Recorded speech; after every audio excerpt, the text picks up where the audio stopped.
Well, we're here down in Watsons Bay. I'm Nick Tobias from Tobias Partners Architects. On this particular home, our Camp Cove house, I was the architect, the interior designer, and thankfully the client. The suburb used to be an old fishing village. It's got a really special energy down here. Harbour on one side and ocean on the other, and much of it is actually national park. Had a number of life firsts in this area. So the concept of moving back down to Camp Cove very much felt like coming home. This site had an old brick house, very, very pragmatic, so dark inside. Lots of little rooms, lots of corridors. And I could see that as a long, narrow house, there was a potential to never be far from a light source, whether that's a window or a skylight or whatever it is. So opening up a lot of the walls internally, turning a number of the facades into bigger glazing and more contemporary glazing, just made the heart of the house really light and bright. I've got this super slick, beautiful Vitrocsa glazing system. Whether you're looking at a water view, whether you're looking out to a beautiful garden, we certainly like the glazing to be as invisible as possible.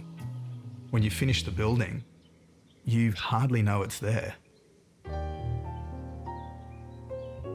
The brief that I had for myself was very much just to create a beautiful home for my two sons and I. My boys are 12 and 14, and so they're at a perfect age to be enjoying everything that this area's got to offer. I wanted a house that had good energy. It's a bit of a boys' club. We've each got a great bedroom. We've each got our own dedicated bathroom. We've got an epic movie room. And although the house is not huge and the floor plan is quite compact, it works really, really hard for its size. It's very efficient and retains a sense of intimacy. So the house sort of has a few entries. One is on Victoria Street, one is on Cove Street, and one's further down Cove Street, which is really if you're coming in by car. The official entrance, if you like, is on Cove Street. I had this beautiful big spotted gum, solid front door made with a bronze handle that I absolutely love. You turn to the left and you have this beautiful lounge room that really is northeast, south facing in terms of the glazing. That also has one of the only original features that I kept of the old house, which is the old brick fireplace. Super comfy sofa in there. The whole room is surrounded by planter box, so you feel very immersed in the landscape at the back. You've got this view out to Camp Cove Reserve. My pride and joy is my piano, which was my grandmother's. It's an upright grand Steinway. It was built in 1901, so 120 years old and just sounds like velvet. It's incredible. Whether I'm jamming with the kids or have friends over or just playing on my own, it's a beautiful room for music as well. If you go through the front door and you turn to the right, you come into the sort of kitchen, dining, living, garden space. I've got these beautiful big sliding doors that are full bleed, if you like. Floor to ceiling, full width, incredibly flush details. The floor junction, the ceiling junction. When they're closed, the frames are like wafer thin, which is fantastic. When they're open, all of those thresholds detail out beautifully with the Vitrocsa system. And then I've got this orange awning that comes out depending on what's happening with the sun.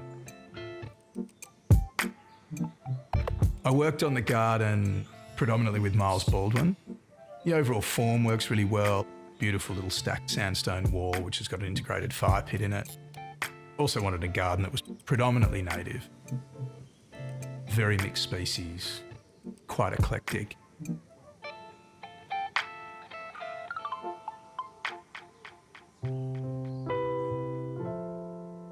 There's a lower ground floor to this house, which actually adds a huge amount of utility and value. Also down there I've got a sauna built by a very passionate sauna builder, Russian guy who lives on the south coast. And we used an aspen timber, which I really liked because it's very pale and sort of, in a lot of ways, looks like the timber cladding that's on the outside of the house.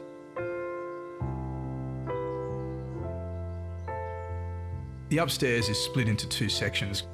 So you come to the top of the stairs and you have this sort of framed view straight down this little corridor, and it frames a piece of the bushland.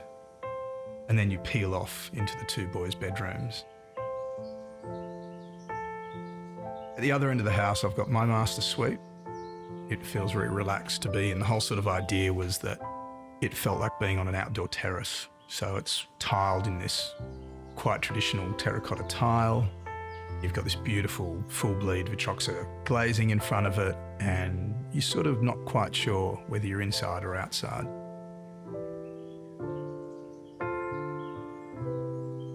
We've been specifying the Vitrocsa system in our practice for many years on lots of projects. The way the system's designed and the way it fits in to buildings so seamlessly, with the cleanest possible thresholds at floor, wall and ceiling junctions. I haven't seen another brand to date produce a system that is this refined and works so well functionally as well.